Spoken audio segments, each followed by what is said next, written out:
Hola, ¿cómo estás? Muy buenas noches. Te damos la bienvenida a Comunistas, nuestra mesa de discusión, conversación, reflexión, debate sobre la actualidad aquí en la pantalla de Bravo TV. Son las 20:31 ya, estamos en vivo, vamos a acompañarte hasta las 22 y obviamente vamos a estar hablando de los temas de los que todo el mundo está hablando. Vamos a ver cómo sigue el escándalo por las posibles coimas que está afectando a la cúpula del gobierno libertario. Vamos a revisar lo que podría pasar mañana con la visita del jefe de gabinete Guillermo Francos al Congreso. Vamos a volver sobre la campaña que está llevando adelante en el medio de estas dificultades el partido de gobierno y vamos a revisar también las cuestiones económicas. La economía, claro, se ve afectada por el ruido político y vamos a ver de qué manera y cómo se están comportando los principales actores. A continuación voy a presentar a los camaradas que me acompañan en esta mesa. Les voy a pedir que acompañen sus presentaciones con el aplauso austero que Comunistas les ofrece. Empiezo por la extrema izquierda, saludando a Silvia Saravia. Ella es dirigente de Libres del Sur y es candidata a diputada nacional por Fuerza Patria en la provincia de Buenos Aires. Digo bien, bienvenida Silvia Saravia. Muchas gracias. No, gracias a vos por venir. Diputada, candidata a diputada nacional, provincia de Buenos Aires. ¿En qué lugar estás en la lista? 24. Está difícil. Está difícil. Pero bueno, ahí está. Pero somos parte. Claro que sí, claro que sí. Gracias Silvia por estar con nosotros. Gracias a vos. Saludo a Sergio Zabalza, psicoanalista, hombre de la casa, claro que sí. Un comunista más. Bienvenido, Sergio. ¿Qué tal, Juan? ¿Qué tal, camaradas?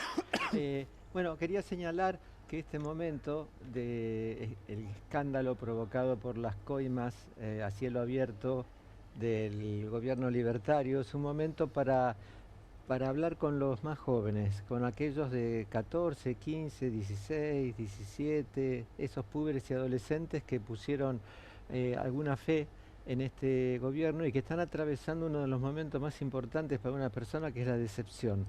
En la pubertad uno necesita separarse de los padres y entonces todos los juicios absolutos que lanzaba, por ejemplo, el presidente Milei, son muy permeables para el campo de la pubertad. Hoy esto se está cayendo a pedazos en virtud de, en fin, del escándalo que supone las coimas en el ANSIS y en otros estamentos, con lo cual es muy importante estar cerca de los chicos, chicas, hablar con ellos y comentarles que la vida no es blanco y negro y que hay cosas más importantes por las cuales luchar. Claro que sí. Paso a la derecha para saludar a Martín Calos, economista, y este es el aplauso. La derecha en la mesa, quiero aclarar, Martín. Por supuesto, por supuesto. Sí, bienvenido, gracias por estar con nosotros. Muchas gracias, un placer. Y finalmente saludo a Cristian Castillo, diputado nacional y también candidato, ¿verdad, Cristian? Así es, a senador por la Ciudad de Buenos Aires. Perfecto, muy bien. Bueno, ya planteados, ya presentados todos los camaradas, vamos a empezar con el primero de nuestros temas, la visita de Guillermo Francos mañana al Congreso. ¿Y qué puede depararnos? Mañana al mediodía estará presentándose en la Cámara de Diputados para brindar un nuevo informe de gestión, una cita que llega en medio de la discusión por los audios que implican supuestos pagos de coimas en la Agencia Nacional de Discapacidad, las más de 100 muertes por el fentanilo adulterado y en medio de la campaña electoral para las elecciones en la provincia de Buenos Aires. En lo que se refiere a las preguntas, la jefatura de gabinete comunicó que recibió un total de 2.957 requisitorias por escrito que luego de un proceso de análisis y unificación quedaron consolidadas en 1.337 preguntas realizadas por 101 diputados. ¿Metiste alguna pregunta, Cristian? Sí, metimos varias. El tema es que todavía no tenemos las respuestas para verlas. O sea, creo que a las 10 de la mañana nos la dan. O sea, imagínate el tiempo que hay para procesar las respuestas. Hay muy contá un poquito tiempo. cómo es el procedimiento, porque tal vez la gente no lo sabe. El procedimiento es, a vos te dan muy poquito tiempo para presentarlas. Para presentar las preguntas. Claro, ¿te avisan viene mañana o viene pasado? Te dicen, no, hasta mañana tenés a las 4 de la tarde para cargar las preguntas. Bueno, como ya uno tiene pedidos de informes hechos, temas, carga. Bien. Y cuando confirman que viene el jefe de gabinete, en general te lo dan a las 10 de la mañana cuando él viene a las 12 de la mañana. Entonces te dan un disquete con un toco así. Tenés 2 horas para leer las respuestas. Para leer, mirar, o sea, no solo las que te respondieron a vos, sino las que le respondieron a otros bloques. Muchas tienden a superponerse entre distintos bloques. Y bueno, y ahí preguntás. Tenés muy poquito tiempo, tenés 5 minutos para los bloques chicos, o sea, le podés hacer 3 o 4 preguntas. Que sería o sea, como repreguntar sobre lo que ya preguntaste y vino sí, con respuesta. Claro, eso puede ser, o ahora hay tema nuevo, Claro. porque cuando las hicimos no estaba ni el tema del fentanilo tan presente, ni el tema del escándalo de las coimas de Andis. Ujú. Entonces es probable que esos dos temas se cuelen también y veremos lo que quiere contestar o no contestar Francos, ¿no? La verdad, Francos muchas cosas no contesta. No. Se Digo, y en limita- esto, perdón, en estas respuestas que vuelven por escrito, ¿hay algo, hay contenido, ahí hay respuestas consistentes o a es veces sanata? hay algo y muchas veces es sanata. Claro. Esa es la verdad. A veces hay algo, algún dato que ponen, contradicciones, cosas que afirman por un lado, pero la respuesta te viene otra cosa. Lo que pasa es que cuando les marcás esas contradicciones a Franco, que uno está ahí con el papel mirando y viendo y lo que contesta, en general Franco elude. Claro. Porque el mecanismo es, hablamos varios diputados y después Franco va agarrando paquetes de preguntas de diputados. Claro. Y contesta a veces lo que quiere. El tema es que no tenés el mecanismo de repregunta. Cuando es la interpelación, que le hicimos al mismo Franco cuando fue por el caso Libra, era mejor porque tenía un mecanismo de repregunta. O sea, cuando él contestaba y por ahí no te respondió, vos podés decirle de nuevo. Así que ahora, bueno, estamos todos muy alertas a ver qué va a decir, porque es evidente que el gobierno, para mí, no está contestando porque teme ser desmentido por nuevos hechos. Claro. O sea, lo que dice, bueno, el gobierno está, no contesta, no sabe. No, a ver, no contesta porque ya está que son chorros. Si encima son mentirosos es todavía peor. Entonces están tratando de cuidar, de ver como es una crisis que todavía no tiene piso. Ujú. O sea, ¿esto es todo lo que había para decir o hay más? Hay más videos, hay más audios, hay más cosas. Termina acá, salta otro. Entonces, yo creo que están tanteando hasta dónde llega, ¿no? Y por eso es que tratan de no hablar. O Claro. decir lo mínimo, decir ambigüedades tales, que nada de lo que está en los audios españoles, que es lo que no han negado, porque si ustedes vieron el tuit el posteo en X de Lule Menem, ¿no? No niega que son de Españolo. Dice, lo que se dice en los audios de Españolo no es cierto. Ujú. Pero afirman, los audios son de Españolo. Sí, sí. Primer dato, ¿no? Sí, claro. O sea, no es otra cosa. Lule, que por otro lado, esto fue que sábado a la noche, ¿cuándo fue? Termina publicando esta especie de explicación Sí, en sí. un momento como un poco trasnochado. Domingo a la noche. Domingo a la noche. 12, pasada la medianoche. Dios mío. Yo de hecho lo veo el lunes a primera hora de la mañana. Y digo, bueno, estaba con el apuro de decir algo, pero digo, es un primer reconocimiento. Ujú. O sea, después hay otro argumento que da el gobierno, que es, bueno, fue una operación, es campaña. A ver, pero acordémonos de la foto de Olivos. Fue un mes antes de las PASO.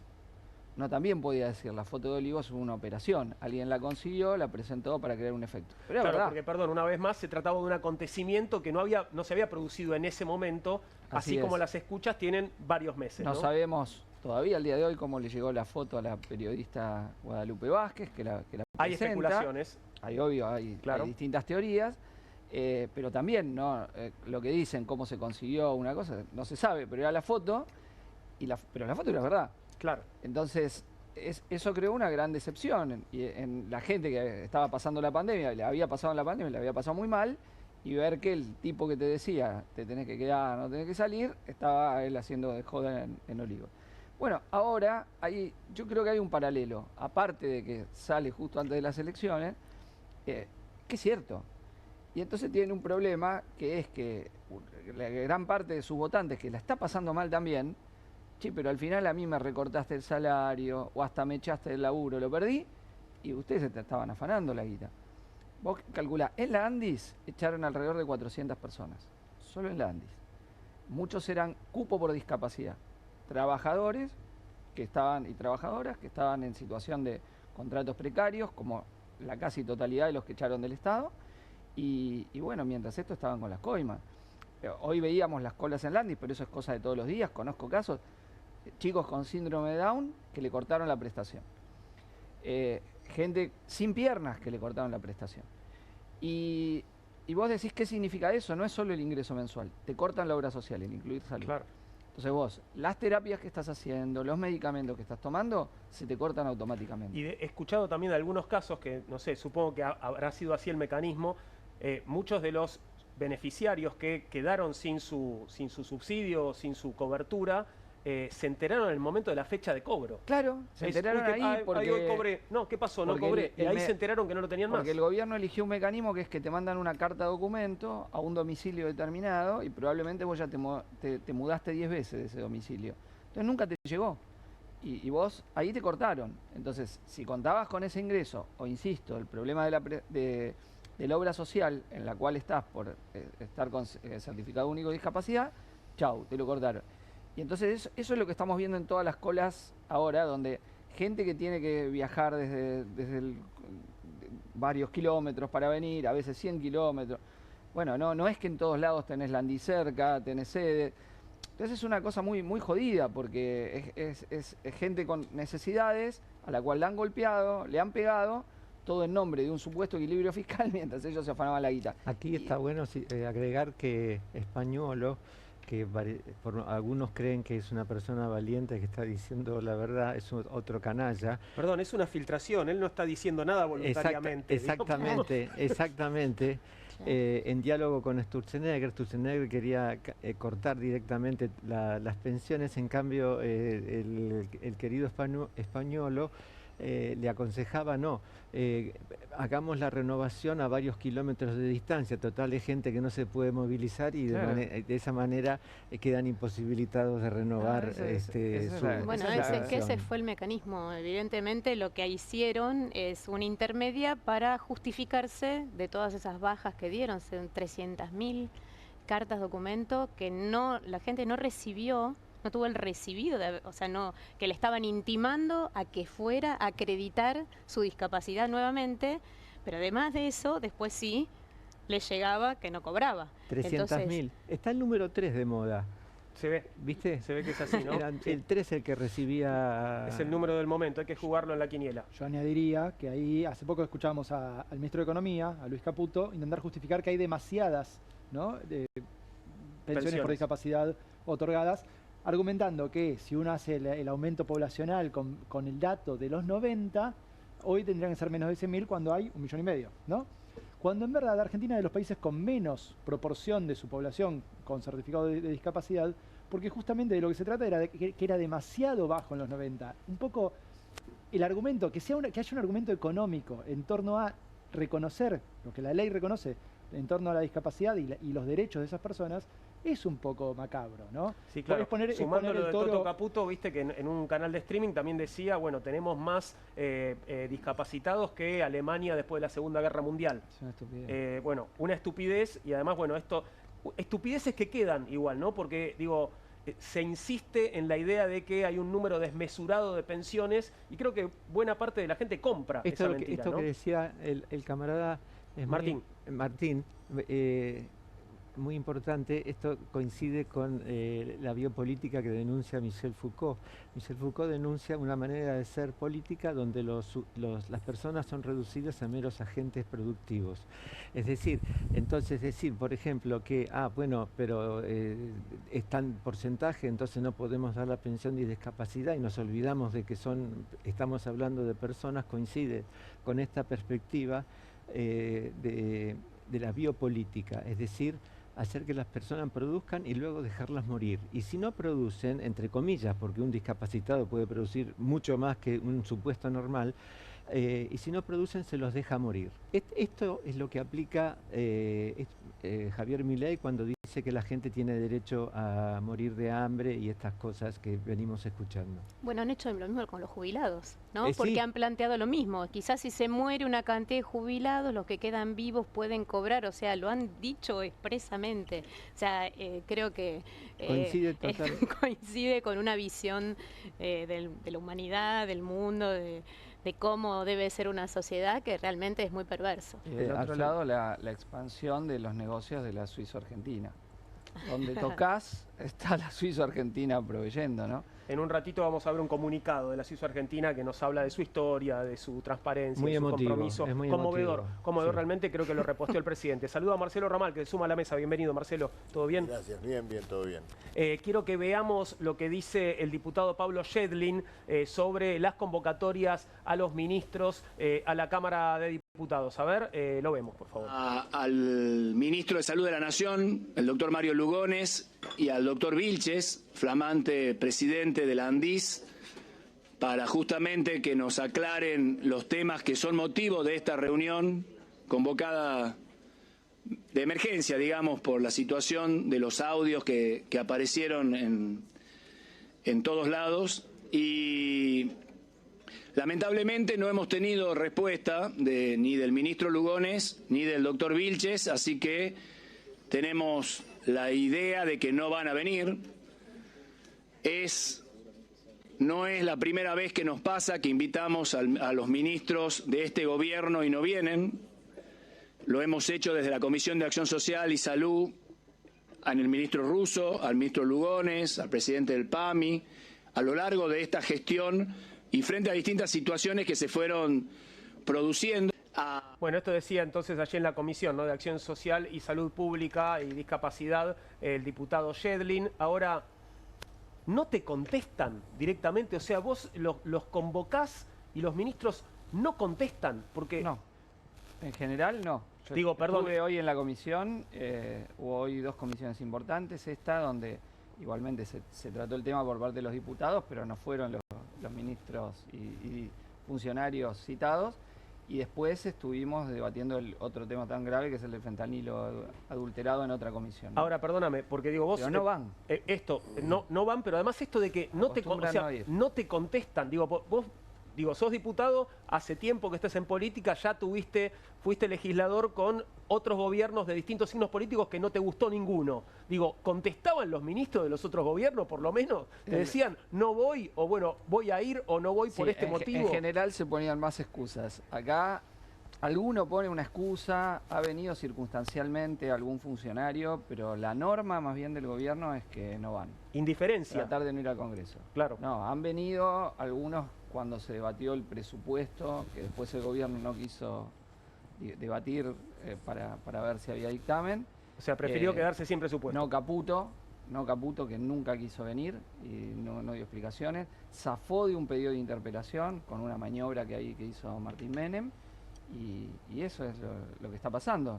Ahora, yo creo que en este caso hay que votar el pedido de interpelación para Karina Milei, sin ninguna duda, Mario Lugones y algunos funcionarios más, que de ahí sí que no pueden zafar. O sea, si no vienen una vez, tienen que venir a la siguiente sí o sí. Y si no, los van a buscar. Y si no, los van a buscar. O sea, pero eso tiene que ser, no que lo invita a una comisión, sino votado el pedido de interpelación. Ahora, antes, pues los tiempos parlamentarios son muy lentos en relación a la realidad. O sea, esto antes de 20 días, un mes, es difícil que esté votada en el Pleno la interpelación, tiene que salir un dictamen. Como ellos no llaman a comisión, tenés que tener una sesión para votarle que se reúna la comisión, ahí sacar el dictamen y en la otra sesión lo votás. Claro. Entonces, toda esa vuelta que tenés que dar, que retrasa todo, yo creo que igual hay que darla para que tenga que venir Karina Milei. Que ya tendría que haber venido por el caso Libra, no la quisieron citar en ese momento.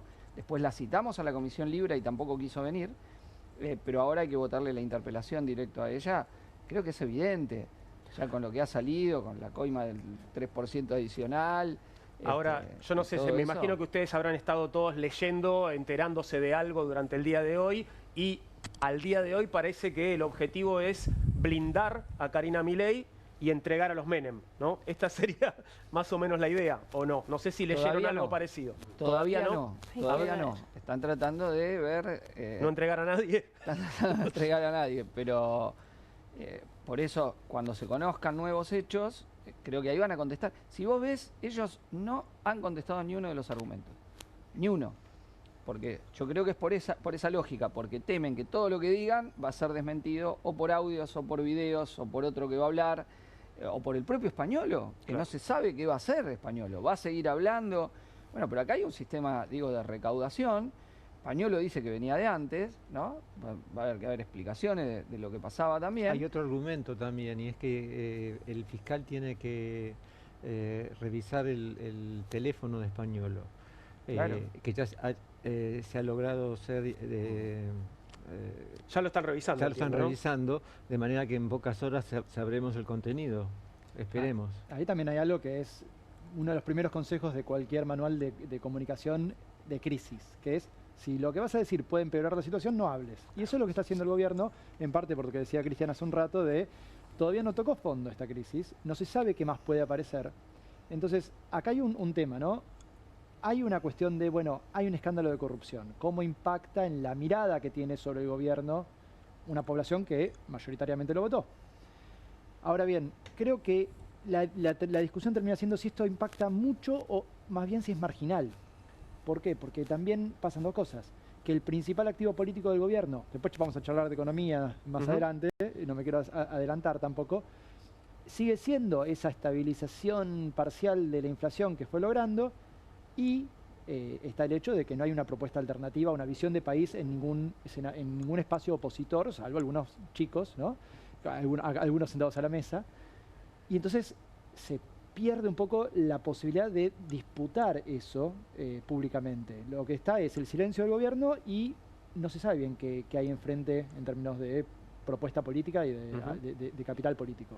Decías igual, hablabas de impacto que puede estar teniendo, y vamos a verlo porque ya hay algunas encuestas con respecto a esto. Con el correr de las horas, la onda expansiva del escándalo por la filtración de los audios de Diego Españolo, el ex titular de la Agencia Nacional de Discapacidad, de los cuales se desprenden presuntas coimas entre droguerías como la suizo-argentina y funcionarios del gobierno de Javier Milei, bueno, empiezan a anotarse en números. Una reciente encuesta realizada al calor de los hechos brinda datos acerca del nivel de conocimiento del tema, la gravedad con la que se perciben los hechos, los grados de responsabilidad, y además revela las cifras del impacto en la intención de voto y en el índice de confianza en la gestión del gobierno nacional. Esto lo publicaba Perfil. Ahí podés ver, encuesta nacional, cómo afecta el escándalo de los audios de Españolo en la intención de voto, y podemos revisar, por favor, las placas como para ver qué es lo que está apareciendo. Vemos la primera, que habla de, va a estar difícil leerlo, pero bueno, la gravedad del caso Españolo. ¿Qué tan grave te parece este hecho? La gravedad de lo sucedido, dice arriba, alcanza el 73,2% del total de la base. La mención de muy grave aumenta entre mujeres y el nivel educativo alto. La falta de gravedad se destaca en aumento entre menores de 40 años y el nivel educativo medio. Ahí, bueno, especulando, uno podría pensar en esa base de un electorado joven que acompañó a Milei y que tal vez todavía lo está bancando porque le parece nada grave, si te fijas ahí, a ese 15%, poco grave, un poquito más, pero muy grave, tenés un 66,9 y superás el 70 entre el muy grave y el algo grave, ¿no? Es probable que se trate del segmento que más se resiste a la decepción. Como esto no tiene fondo, como bien señalaba Cristian, es el momento para charlar con ellos, porque es muy duro para los chicos enfrentarse, darse cuenta que fueron engañados de una manera miserable. Y bien, lo primero que se aplica es la negación. No, esto no puede ser, y sin ningún argumento, sin ningún argumento, porque sí. Entonces hay que acercarse, hay que charlar, ni siquiera tratar de convencer, simplemente charlar, estar allí y escucharlos sobre todo. Yo quiero una cosa decir que me parece importante, porque acá hubo una estafa con la cual se justificaron despidos en muchos lugares. Por ejemplo, en el Hospital Posada, cerca de 200 despidos, a la vez que se hicieron contratos con la Suizo-Argentina en una licitación que se hizo 3 veces, muy trucha, donde uno puede prever también hay retorno. Hay un cálculo hecho, según lo que dice Españolo, que sería de al menos $1 millón el retorno por estos contratos con la Suizo-Argentina en el Hospital Posada. Y en Landís también, como lo mencionaba. Entonces creo que poner en el centro el reclamo de la reincorporación de los despedidos debería ser efectivamente una prioridad, porque ninguno de estos despedidos era un ñoqui, como dice Sturzenegger. Exacto. Que tiene la soberbia de la ignorancia, ¿no? Donde es alguien que no sabe en general de lo que habla y que nunca habló con esos trabajadores a los cuales él se jacta de haber despedido. Ni saben que estaban por ahí 14, 15, hasta 20 años en sus laburos, con trabajos precarios, y bueno, y que él, boom, los dejó en la calle sin pagarles indemnización. Bueno, vos sos muy bueno, opina que Sturzenegger es un ignorante. Yo creo que es un cínico, que ha llegado a decir en la época macrista que convenía mentir, a los votantes así, de manera desembosada. Lo dice afuera del país, pero bueno, fue viral en Argentina, Sí, ¿no? Esa totalmente, declaración, sin ¿te ningún acordás? problema, sin ningún problema. Que era lo que le Bueno, aconsejaban, por otro lado, ¿no? exactamente, y él se apropiaba de eso. Luego, bueno, y ahora últimamente lo hace gozar al presidente para que tenga orgasmos, pero se le cortó el orgasmo interruptus. O sea, es que el coitus interruptus acá pasa afuera, ¿no? El afuera de Milei, Como sos, el afuera de Milei, ¡afuera! afuera.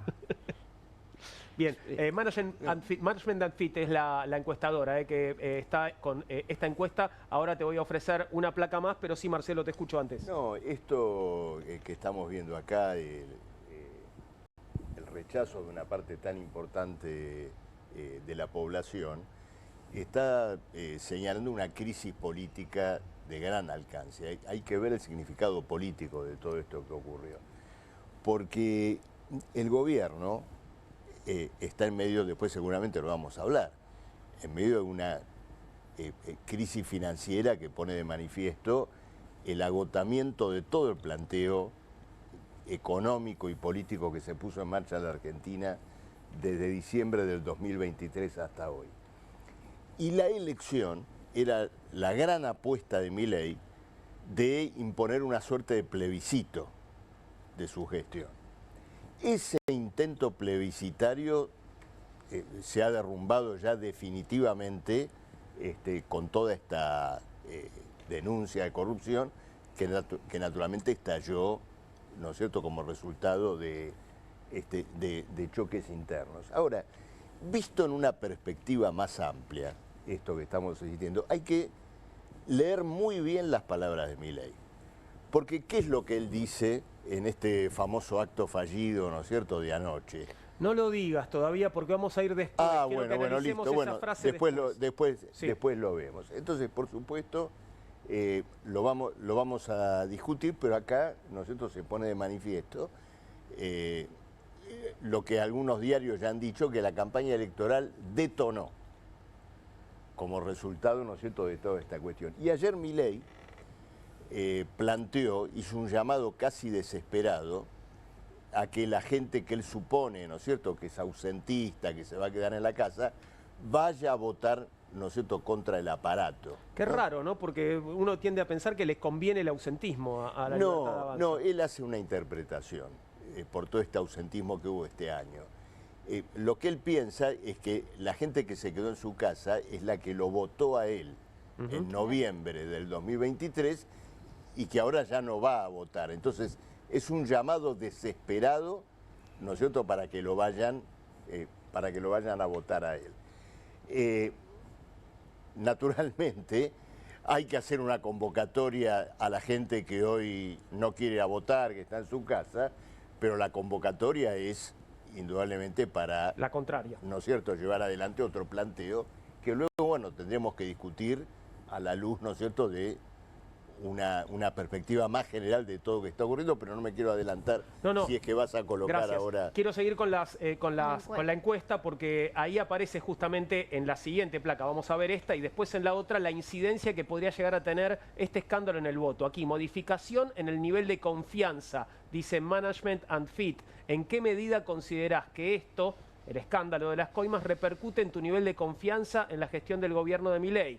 La mención de que el nivel de confianza sufre un impacto alcanza el 56,1%. Está sumando los dos colores marrones de arriba, digamos, y te da ese 56,1%. La mención de que repercute mucho aumenta entre las mujeres, mientras que la mención de que no repercute en nada aumenta entre los varones y los menores de 40 años.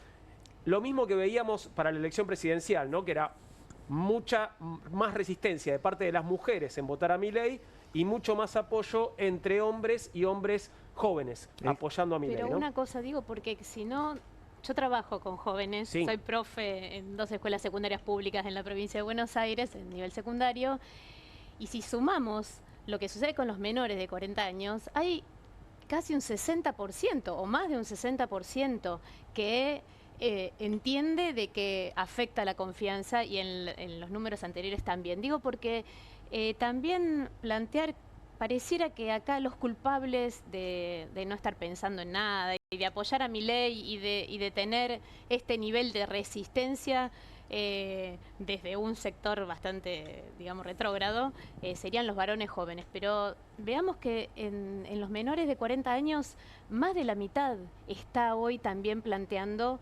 que no los apoya. Digo porque si no, los terminamos como estigmatizando y poniendo en bueno, determinado no es la idea. lugar. Digo, cuando decimos las mujeres, no hablamos de todas las mujeres. Cuando decimos los jóvenes, obviamente tampoco lo estamos haciendo, ¿no? Pero digo hay que mujeres que votaron a Milei y hay jóvenes que habrán votado a Unión por la Patria, ¿no? Obviamente, yo creo que lo que hay que sí recalcar y que es importante como mensaje es que más de la mitad de los jóvenes también lo rechazan a Milei. Bien. Me parece que es importante dar ese mensaje, porque si no, es como que también estamos encasillando un universo que obviamente hay que leer todos estos datos, es importante también resaltar que somos las mujeres las que más nos resistimos al discurso de Milei, que tiene que ver evidentemente con un nivel de agresión a la vida, a la calidad de vida, y somos las mujeres las que más nos hacemos cargo de los cuidados. Bueno, sí, una cuota importante de misoginia, ¿no? También en el discurso de Milei, ¿no? Sí, bueno. Se han mandado varias, ¿no? Claro. Acá internacionalmente, pero creo que es importante recalcar eso porque nosotros estamos viendo también que hay un montón de jóvenes que están dando este debate en sus propios espacios y que es importante sostenerlos y revalorizar, que muchos de ellos están pensando en un país diferente a este que está proponiendo este gobierno. Vamos a ver la última placa, por favor, la que tiene que ver con la incidencia en el voto. Este incidente ¿modifica tu voto de cara a la elección legislativa de este año? Y acá estamos viendo el primer dato, el 82,6% no modificaría su voto a partir de lo sucedido, aumentando esto entre varones menores de 40 años y el nivel educativo bajo. Entre los que mencionan que sí podrían modificarlo, 10,2% aumenta la proporción entre mujeres. Bueno, pero eso puede tener una lectura engañosa. Porque los que votan en contra de Milei están entre los que no modifican su voto. Claro, por supuesto, no es que no modifican el voto solamente los que votan a Milei. Entonces, para ver la incidencia real, o sea, si esto entra en los votantes de Milei, tenés que segmentar por votantes. ¿A quién votaste? No tanto edad, nivel socioeconómico, mujeres, hombres, sino lo que votaste, efectivamente. Claro. Porque uno puede calcular que la totalidad de los que no votan a Milei está en el 82,6%. O sea, yo siento que es una primera fotografía esto también, ¿no? Claro, estamos hablando de un tema que todavía está muy caliente y esto va a evolucionar, ¿no? Yo te vuelvo con el paralelo con la foto de Olivos, porque efectivamente en el voto en el 2021 tuvo un efecto sobre el gobierno de Alberto Fernández, la decepción de una parte de sus votantes. No sé en septiembre, porque va a ser una elección rara, donde hay gente que no va a votar porque ni se va a enterar que hubo elección. Pero sí, en octubre yo creo que probablemente veamos este efecto en la decepción de una parte de la base de Milei más consciente, ¿no? Ahora, ¿no pensás también que el resultado, quién sabe cuál va a ser, de la elección de septiembre va a afectar también a la elección de octubre? También puede condicionar, hasta ahora parece que no le va a ir bien al gobierno.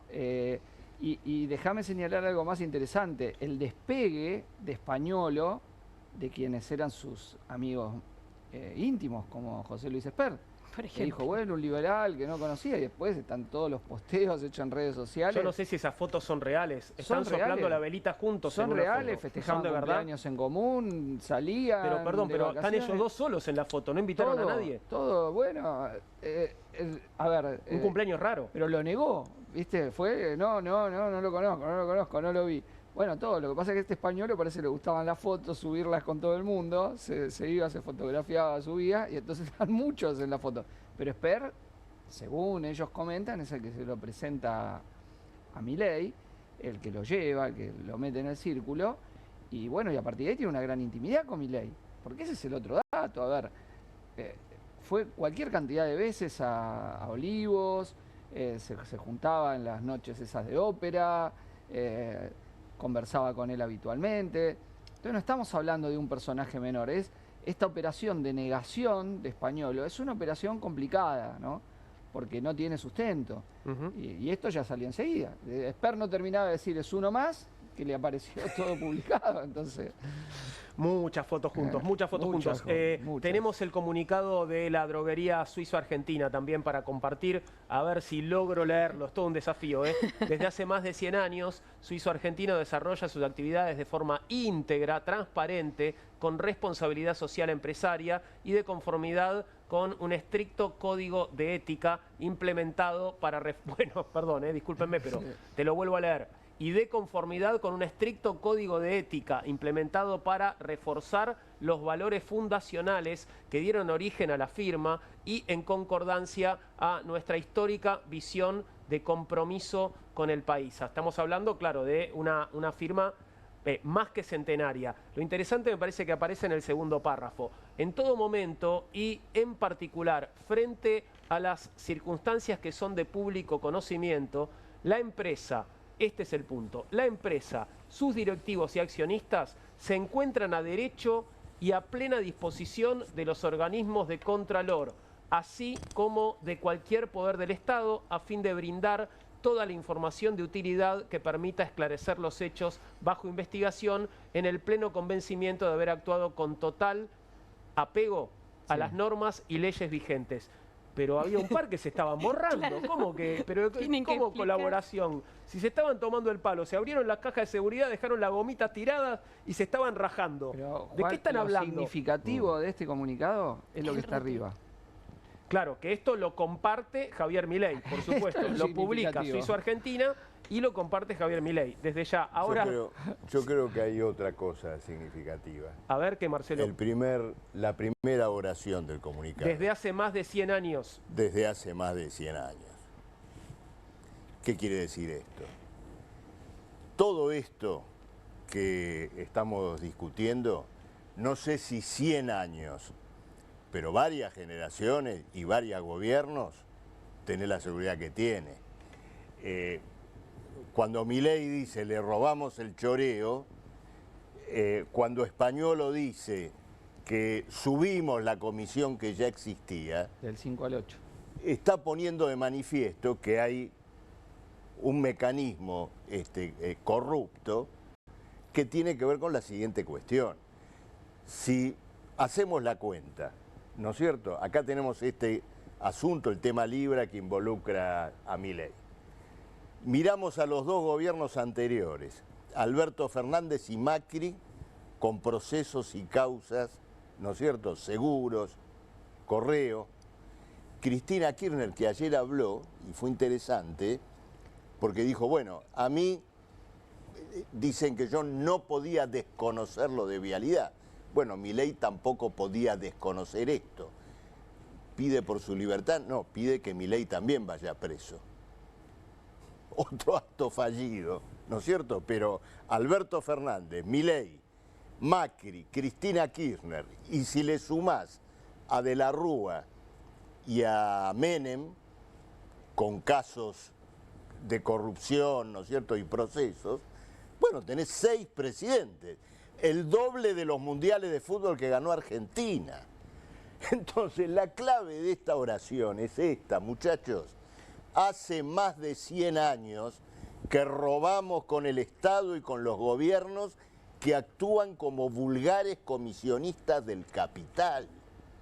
Y eso es una conclusión que hay que sacar, por lo menos en mi caso como socialista, como hombre de izquierda, porque no hago de la corrupción un tema puramente policial, de nombres de personas inmorales. Acá hay un régimen social que ha tomado al presupuesto público como un botín, ¿no es cierto?, de los grupos capitalistas, y donde esta gente, los Milei, los anteriores, son comisionistas del negocio que han alimentado, ¿no es cierto?, estas corporaciones a costa de los fondos del Estado y naturalmente discapacitados, jubilados y todo demás. Entonces es necesario otro Estado y otro régimen social, donde la clase trabajadora tome las riendas, establezca sobre la base de un régimen de revocatoria, de deliberación colectiva de las decisiones, de control real, ¿no es cierto?, sobre el ejercicio del poder político, no con el afán, ¿no es cierto?, del beneficio, sino naturalmente de asegurar, por ejemplo, en este caso, la salud humana, la corrupción, como subproducto del capitalismo, ¿no es cierto?, podrá ser desplazada. Y esto tiene importancia también en relación a las elecciones, porque ahí viene la idea que te quiero completar.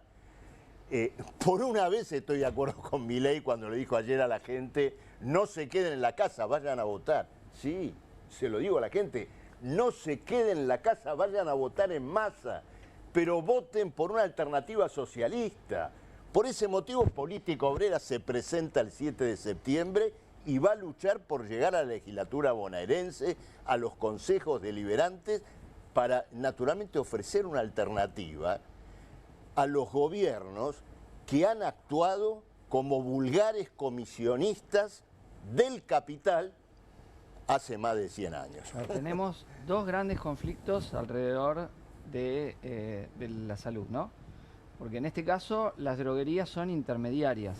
¿Qué hace esta empresa? Esta empresa compra a los laboratorios y después distribuye. Y distribuye a partir de licitaciones que hace el sector público y después distribuye también en el sector privado, pero en el sector público licitaciones donde en esa intermediación hace su ganancia, ¿no? Ese es el mecanismo. Entonces tenemos el mecanismo de la intermediación, acá discutido por las coimas nada más y nada menos que con la discapacidad, ¿no? Donde hay medicamentos de alta complejidad que tienen un alto valor. Y tenemos en el tema del fentanilo el tema de la adulteración y las prácticas no acordes a las medidas de seguridad mínimamente necesarias que llevaron a la adulteración y a casi 100 muertos. 106 en realidad da la lista hoy, que crece todos los días, donde tenemos 2 masacres de 11 ya hecha alrededor del fentanilo adulterado. Yo de las 3 causas de corruptela más grande del gobierno, Libra, esta del Andis y la del fentanilo, quizá la del fentanilo es la más grave por las vidas humanas que ha costado, ¿no? En realidad no tenemos forma de calcular las vidas humanas que cuesta la corrupción en la Andis. Claro. Porque no sabemos qué pasó con la vida de toda esa gente que se quedó sin pensión, ¿no? Así es. Y termino la idea. Entonces, sí. Yo creo que acá está en cuestión, efectivamente, el negocio privado vinculado a la salud, ¿no? Laboratorios, droguerías, etcétera. Si esto fuese de producción pública, lo abarataría mucho y favorecería también los mecanismos, obviamente, de control, porque en el caso de García Furfaro, no tomaba las medidas de seguridad para abaratar costos. Claro. Y eso es lo que está detrás de lo que está pasando. Y del otro lado, Sturzenegger, la motosierra, diciendo que la ADMAT no tenía que existir, cuando la ADMAT ha perdido más de 100 y pico de trabajadores y no tiene la cantidad de inspectores necesarios para poder hacer todos los controles en todos los laboratorios, que es lo que ha agravado esta situación. O sea, donde hay un empresario inescrupuloso por un lado y donde está la falta de control por parte del Estado que tenía que haber hecho, ¿no? Quería agregar que este escándalo también salpica a Macri, porque Españolo denuncia o habla de un delincuente que ya estaba en el gobierno de Macri y Garbellini. Exactamente, que el gobierno de Macri sacó los controles que revisaban los contratos de la Andis, y el gobierno de Alberto Fernández se repusieron. Cuando apareció Milei, puso a este señor delincuente y volvieron a sacar los controles. Volvamos sobre la campaña, porque bueno, ya acá se mueren de ganas de hablar de la frase de Milei de ayer. Así que para que no la spoilemos más, vamos a contarte sobre los movimientos del presidente. Participó ayer en Junín de un acto para apuntalar a sus candidatos en la arena electoral. Obviamente en el medio de este escándalo, el presidente lanzó una serie de arengas dirigidas a su base y a la vez a sus adversarios políticos, un discurso plagado, como es habitual, de advertencias y descalificaciones hacia los sectores opositores, particularmente el kirchnerismo. Volverá a pisar suelo bonaerense en modo campaña Milei mañana a las 2 de la tarde. Esta vez será una caravana en Lomas de Zamora, así que tendremos una imagen un poco más parecida a lo que estamos viendo en este momento a pantalla plena, ¿no? El presidente subido a un vehículo con una motosierra en la mano, exaltado y saludando a sus seguidores.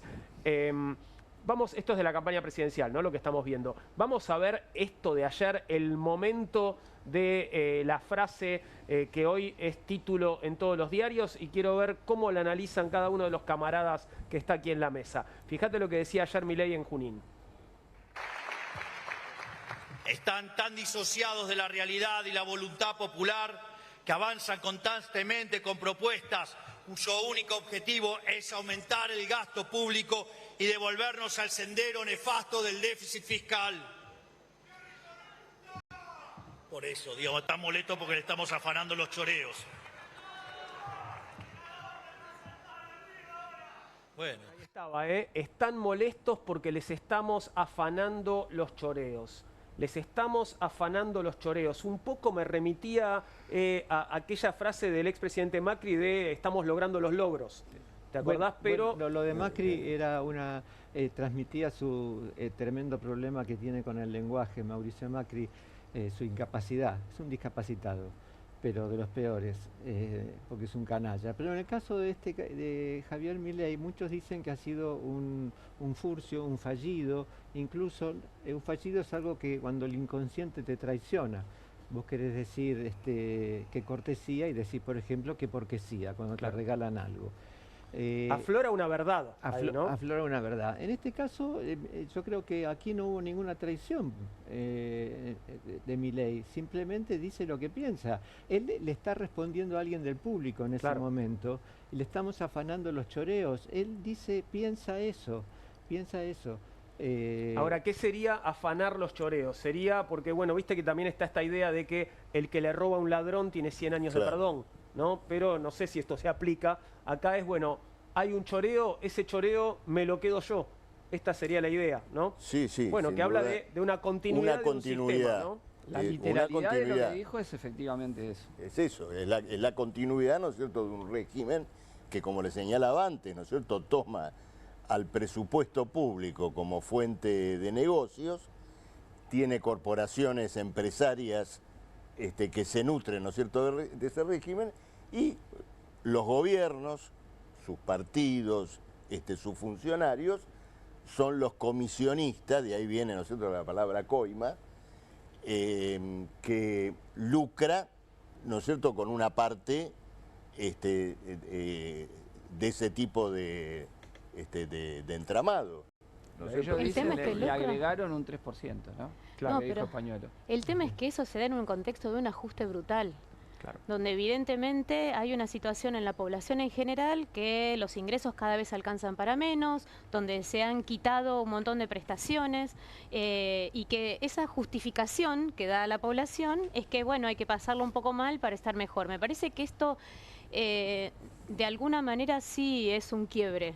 Es un quiebre en el sentido de que evidentemente esta cuestión de que hay que seguirla pasando mal para poderla pasar mejor, ya como que se va quedando cada vez más sin argumentos. Y me parece que bueno, que esto es duro para el gobierno. Ya veníamos viendo a Milei en la campaña planteando únicamente el desprecio por el resto y no pudiendo decir qué cosas buenas hicieron, porque evidentemente para la población no has hecho nada bueno. Hay una arista más. El tema, perdón, Martín, adelante. Hay una arista más en ese discurso, porque además del honestismo y esto que se quebraja de la imagen de alguien que viene a combatir la casta, pero termina siendo claramente, no termina, siempre fue parte de esa misma casta, en el sentido peor de la palabra, ¿no? Esto de alguien que está robando, como bien decía recién Silvia, de los mismos recursos que está diciendo que ahorra, ¿no? Ahora, Milei dice algo que está lógicamente mal. Dice, porque vienen a aumentar el gasto público y aumentar el déficit. Milei tiene este discurso donde solo se puede bajar el gasto público, ¿sí? Y ataca a los que, por el otro lado, parecería que solo podían subirlo, ¿no? Y hay un punto de equilibrio al que no llegamos nunca. Y en ese punto de equilibrio estamos poniendo en juego las pensiones por discapacidad, que claramente no alcanzan y solo querrían recortarlas en el gobierno. Parecería que no hay un punto al que llegar de equilibrio, ¿no? Estamos poniendo en peligro a nuestras personas mayores. Recordemos esto, 2/3 de las personas jubiladas cobran la mínima. La mínima no alcanza para cubrir la canasta de pobreza. O sea, hay 2/3 de los jubilados que si no pueden seguir laburando y no tienen ayuda de algún familiar, son pobres. Y esto igual, lo aclaro, pasa desde agosto de 2023, que la canasta básica, que la jubilación mínima no alcanza para la canasta básica. Y como esto, lo que está poniendo en peligro es la obra pública, ¿sí? Que las rutas, que podamos transitar por las rutas. Ya ni olvidémonos además de las mercancías que hay que poder llevar a las ciudades, exportar. No, que las personas podamos transitar por las rutas sin más correr accidentes. demasiados riesgos. Claro que sí. Entonces, acá estamos poniendo en riesgo la calidad de nuestra vida. Y ese es el punto que se esconde detrás de esta lógica de solo podemos bajar el gasto público. Es destruir al Estado desde adentro, como él ha dicho. O sea, acá lo terrible es que todavía haya gente que se sorprenda de que esta sea la consecuencia de la política de Milei. Yo quería agregar algo en relación a esto que decía Martín, sobre este problema de el gasto que acarrea este tema, discapacidad, jubilados, etcétera, equilibrio fiscal y demás. El costo fiscal de todas estas leyes que se han votado es cero. Mínimo. No, mínimo no, cero. Y quisiera explicar por qué.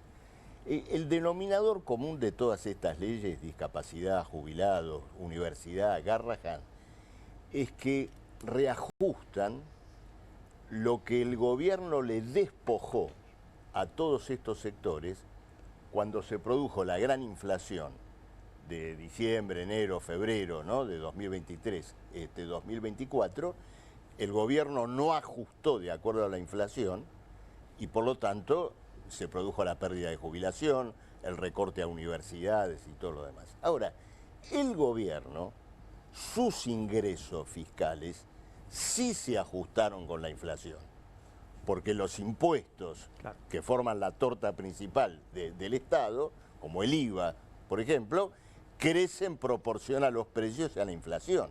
O sea que el Estado colectó el dinero que dice que no tiene para discapacidad, jubilados y todo lo demás. Por lo tanto, esto es como si yo, Juan, te robara el celular y después vos venís y me decís, mirá, me arrebataste el celular, devolvémelo. Y yo te digo, mira, no te lo puedo devolver porque pones en juego el equilibrio de mis finanzas familiares.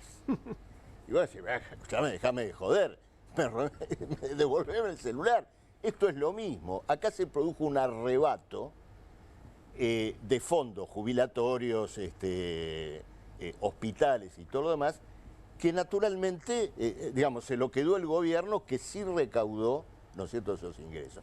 La demostración más clara de esto es que cuando ves lo que significa ese despojo, son miserias. La discusión con los jubilados es de 62.000 pesos. La ley de emergencia de discapacidad le da una pensión al discapacitado de 240.000 pesos. Eso es lo que ha sido vetado. Es decir, inclusive organizaciones de discapacitados cuestionaron el hecho de que incluso en la ley de emergencia se colocara un recurso tan bajo. Pero ese recurso tan bajo, ¿no es cierto?, fue vetado. Entonces, no hay que comerse el buzón de que acá está en discusión, bueno, un gasto fiscal que no es tan alto, que es menor y todo más. El gasto fiscal es cero. No, y además, lo que tiene que hacer el gobierno es devolverle a esos sectores lo que le despojó. Y ahora matate de risa, porque voy a hacer una frase que todos los economistas liberales usan en este tipo de cosas. Lo que hicieron Milei y Caputo es aplicarle a los trabajadores el impuesto inflacionario. Es decir, quedarse con la recaudación que engorda gracias a la inflación y despojar, ¿no es cierto?, a quienes debían. Pisar el gasto. Una inflación que es mentirosa, pago de porque deuda. además esta inflación, acaba de decirlo el titular del INDEC, que dijo, bueno, sí, no conviene revisar el IPC porque estamos en los días previos a las elecciones. Claro. Esta también es una confesión bueno, llegó a la enorme. renuncia de 2 funcionarios del INDEC que en contra de esta orientación. Y te iba a decir, esa plata que despojó a los trabajadores, a los jubilados, a las universidades al Garrahan, la llevó para el pago de deuda, la utilizó para eso y para darle más recursos a la sociedad rural, bajar bienes personales. O sea, la hipocresía del gobierno estaba ahí. Tenés plata para decir que no tenés, pero tenés. Ahora está y aparte te la afanaste. O sea, hay un agregado de cómo venía el debate. Y yo quiero alertar porque a ver, la semana pasada hubo un hecho positivo que fue darle vuelta con media sanción al veto en discapacidad, el primer veto que se le da vuelta a Milei. Tengamos en cuenta que dar vuelta a un veto es dificilísimo. El veto es un mecanismo totalmente antidemocrático, resabio monárquico, cancha inclinada, 2/3 de cada cámara. En general nunca podés dar vuelta a un veto, ¿no? Esto que esté de manifiesto, porque se habla de democracia y acá uno decide vetar y hace lo que quiere. Pero en jubilados, el gobierno, a pesar que era poco, 7,2, en la mínima un poquito más con el bono, 3 diputados por 3 votos, que si se abstenían no salía, el gobierno logró sostener el veto. Y ahí hubo varios bloques que aportaron. Uno aportó 1, otro aportó 2, una diputada de Unión por la Patria se fue de Neuquén, otro no vino de Catamarca, ni te voy a decir los de Misiones, los 4 que se abstuvieron, uno de Santa Cruz que había votado la habilitación. O sea, para tratar el veto, primero tenés que tener 2/3 que se habilita. Y por 10 votos de diferencia se habilitó. Y después vos ves que cambió la votación y ese votó después en contra. López Murphy, que había habilitado y se iba a abstener, termina votando en contra. Y así fueron sumando, y por algo muy mínimo, pues la votación salió 160-83. O sea, pensá la diferencia, ¿no? 160 dijeron abajo el veto. 83 una minoría, y sin embargo gana la minoría. Es ese mecanismo de gano, pierdo, gano. Bueno, yo creo que yo tengo el orgullo de estar en el bloque que nunca se puso la peluca, en el bloque del Frente de Izquierda, que siempre le votamos en contra de Milei, que nunca especulamos. Y me parece que eso está también para verse de lo que se va a votar, porque en octubre vamos a votar diputados y senadores, y ahí es muy importante justamente tener a quienes no se van a vender, no va a haber especulación. Y lo mismo digo en la legislatura. Bueno, yo voy a llamar obviamente a votar al Frente de Izquierda también el 7 de septiembre en la provincia de Buenos Aires, pero creo que esa es una reflexión para hacer, porque eso es lo que se puede hacer, o sea, jugar claramente frente a las maniobras del gobierno. Y si todo es poca plata, y si todo es una estafa, y si todo es un robo, vos pensá el Garrahan. Pero no es 0,000. Ahí el argumento del equilibrio fiscal no se puede ni usar de lo poco que significa dentro de un presupuesto el recurso de un hospital. ¿Se entiende? Sí, o sea, sí. no hay equilibrio, no hay argumento de equilibrio fiscal. Es el argumento de querer seguir precarizando la salud, empujar a que los profesionales formados en el sector público terminen en el sector privado e ir deteriorando progresivamente la calidad del servicio que se brinda. Ese es el objetivo que tiene, y donde Lugones tiene toda la responsabilidad como ministro, ¿no? Y donde también tiene que venir a rendir cuentas por el deterioro que él está provocando en la atención de la salud pública. O por lo menos contestar, ¿no? Te están escribiendo los diputados, por lo menos contestá, decía algo, ¿no? ¿Qué te cuesta? Sin llorar, por favor. Podemos ver un poquito más del presidente ayer en campaña, a ver lo que decía con respecto a la oposición. En estos momentos donde justamente el kirchnerismo se dedica a sembrar el caos, a tratar de generar esta inestabilidad, y lo cual lo hacen de manera abierta, descarada. Yo les quiero decir que nada de eso a nosotros nos va a asustar, porque si terminamos con el déficit de 123 años en un solo mes, ¿qué nos puede hacer que jodan durante 2 meses y se vayan definitivamente? Es curioso porque lo mismo lo dijo 2 horas antes en la Corporación América, pero mucho más tranqui, digamos, porque no grita delante de Urnequian. Pero bueno, dijo lo mismo, dijo exactamente lo mismo que dijo aquí, que por otro lado, perdón, hay economistas en la mesa, es mentira que liquidó el déficit fiscal después de 100 y pico de años, digo, eso no es así. Hay, creo que 3 mentiras en esa frase. A ver si Marcelo me corregís alguna, me agregás alguna. Pero digo, no hubo 123 años de déficit fiscal. De hecho, fue famoso que hubo superávit gemelos, superávit comercial y superávit fiscal, durante los primeros años durante el gobierno de Néstor Kirchner, básicamente, ¿no? O sea que hace 20 años tuvimos un par de años de superávit.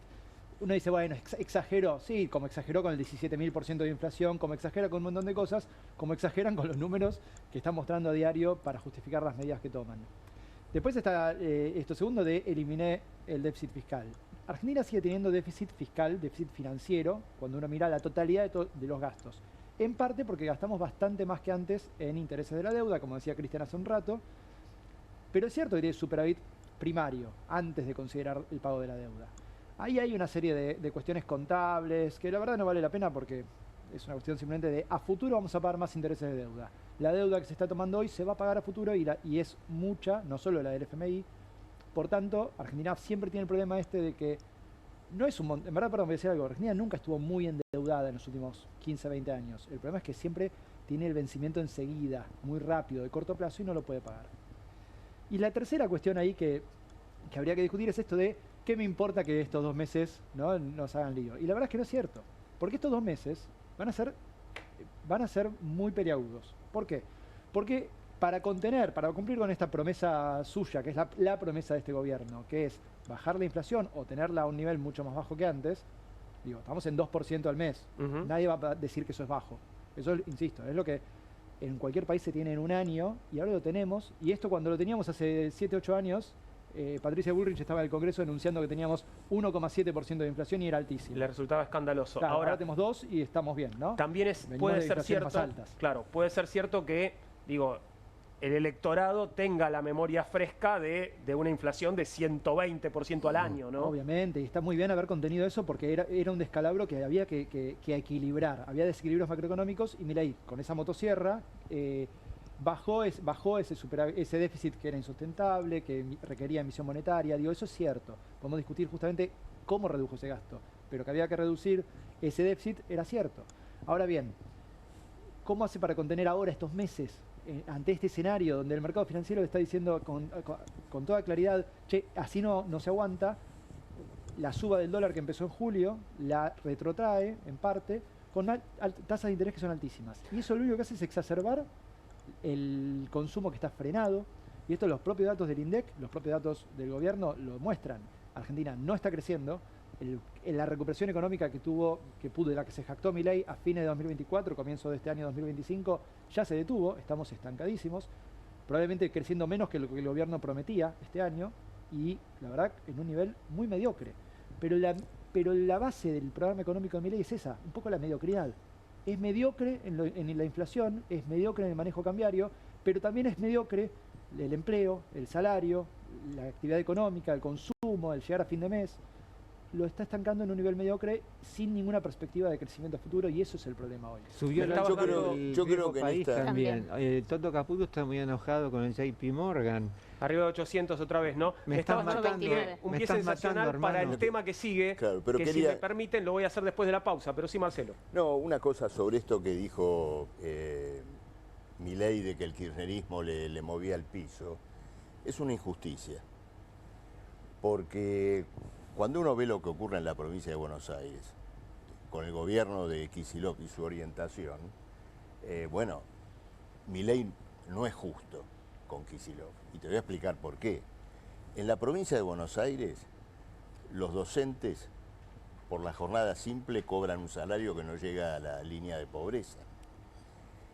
En el presupuesto armado para el año 2025, el pago de intereses de deuda duplica los recursos para obras hidráulicas en una provincia que se inunda todo el tiempo. La precariedad laboral y el trabajo informal en la provincia de Buenos Aires supera casi todas las provincias del país. Entonces, Kicillof en la provincia de Buenos Aires ha armado un régimen económico diseñado a partir de los intereses de los acreedores de deuda. Milei no se puede quejar de eso. Y esto hay que decirlo porque también, naturalmente, hay una elección por delante, pero hay una gran crisis política, económica, que interpela al gobierno de Milei. Se discuten relevos políticos y cuando se habla, ¿no es cierto?, de esta pretendida alternativa nacional y popular, esa alternativa se ha diseñado sobre la misma estrategia, los principios rectores que han guiado el ajuste nacional.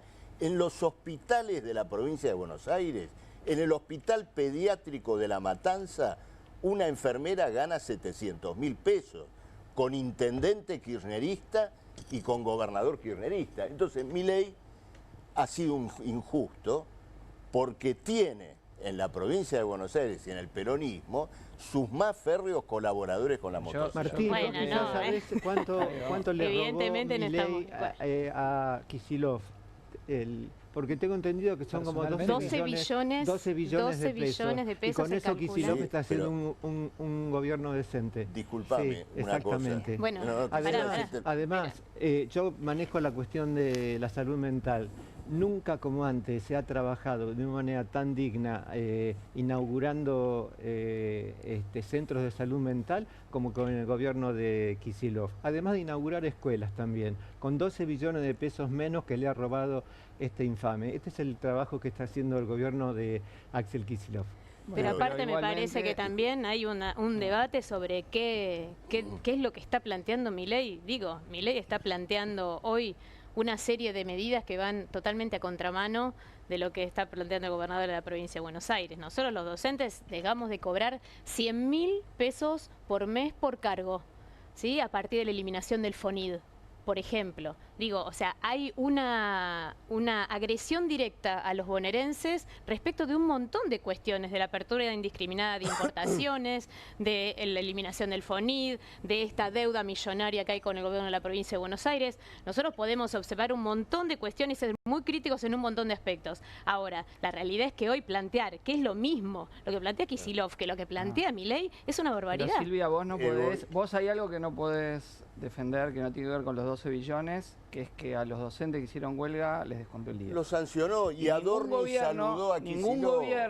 Ningún gobierno que diga que defiende los intereses populares le puede descontar a docentes que están haciendo huelga porque su salario es miserable, descontar el día. Y agrego un dato, ya no del gobierno de la provincia, sino a quien le debe mucho agradecimiento a Milei, que es a la cúpula de la CGT.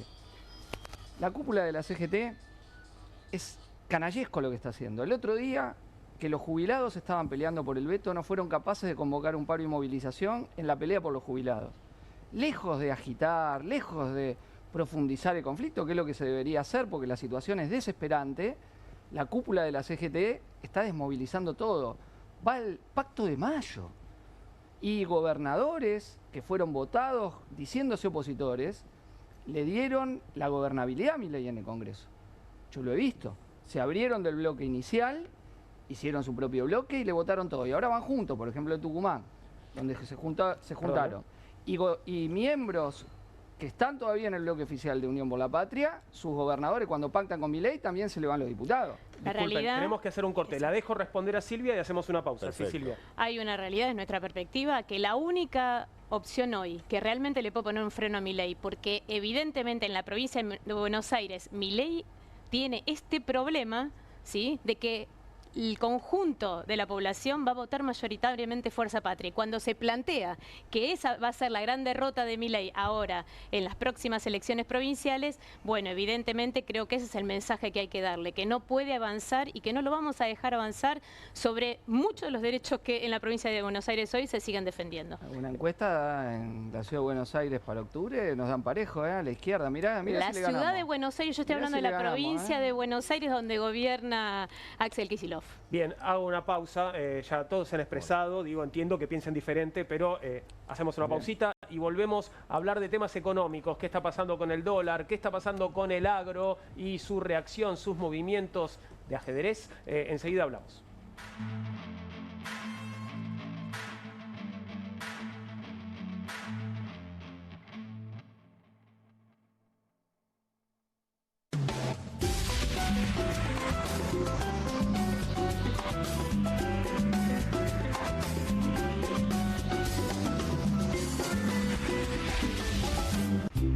Las casas usan diferentes perfumes. Eligen oler a café en la mañana, a veces a ropa recién lavada y otras a madera. Pero cuando quieren oler a limpio, eligen Prosenex. Sentí el perfume de la limpieza. Prosenex, limpieza que se siente. Obtené una comodidad celestial con el nuevo Angel Ride, el increíble almohadón de espuma viscoelástica tan confortable que vas a manejar como en una nube. Solo aseguralo en el asiento y su base antideslizante lo mantendrá en su lugar. Disfruta de su diseño contorneado que se adapta a tu postura, acuna tus caderas y mejora la alineación de tu columna para el viaje más cómodo de tu vida. ¿Por qué sentarte en un asiento duro cuando podés agregar Angel Ride y sentirte en las nubes? Además, te ayuda a elevar la postura y tener una vista más amplia. Es perfecto para viajes largos y para todo tipo de vehículos y asientos. Angel Ride usa la tecnología más moderna en una espuma viscoelástica para absorber los puntos de presión y adaptarse a cualquier forma y tamaño de cuerpo. Recupera su forma cada vez. Te brinda un apoyo tan bueno que puedes sentarte sobre un huevo sin romperlo. Relájate en el aeropuerto o llévalo en el avión para viajar como en primera clase. Es lavable a máquina y permite la circulación del aire para mantenerse siempre fresco y cómodo. Almohadones similares cuestan miles de pesos. Y esta podría ser tu última oportunidad de conseguir el Angel Ride a un increíble precio de presentación. Angel Ride usa la tecnología más moderna en una espuma viscoelástica para absorber los puntos de presión y adaptarse a cualquier forma y tamaño de cuerpo. Pedí el tuyo ahora y obtené la comodidad celestial que te da Angel Ride. Escanea el QR, ingresa a nuestra página web o llama al teléfono en pantalla. No demores más. Descubrí los productos más novedosos y exclusivos en tvcompras.com. No pierdas tiempo. Aprovecha esta oferta y obtené este fantástico producto de TV Compras. Llama ya. QR, con la conducción de Paulo Caruso y gran equipo. La síntesis del día para un público que valora el periodismo crítico. QR, de lunes a viernes a las 22 por Bravo TV. Estudia en la Facultad de Comunicación y en la mayor redacción de América. USBA, Universidad del Sur de Buenos Aires. La Universidad del Grupo Perfil. Licenciatura en Comunicación Periodística. Licenciatura en Comunicación Institucional. Títulos con reconocimiento oficial y validez nacional. Inscribite a las reuniones informativas en universidad@perfil.com. Aprende comunicación dentro de un medio de comunicación. USBA, Universidad del Sur de Buenos Aires. Hay una casta superior que es los periodistas que si mienten, calumnian, injurian y dicen cualquier cosa. ¿Tenés ahí los nombres de los periodistas que tengo que meter en cana? No nos tomamos esto a la joda, como esos periodistas mentirosos. Y dentro de la cancha vale todo, que la vayan a buscar, la tienen adentro. Soy un abanderado de la batalla cultural, pero los imbéciles con déficit de IQ doméstico, ¡ay, no, miedo! Mientras que los imbéciles de los periodistas... ¿Sabes la cantidad de periodistas que tengo para mandar a la hoguera? Las mentiras de los medios. Y periodistas ensobrados, operadores, basuras. No me venga con que son inocentes. No digo que sean tan malos como los periodistas. Digamos, raya el mal gusto propio de cerdos. Creo que es una ofensa decirle periodistas. ¿Sí? Milei odia al periodismo. Nosotros amamos al periodismo.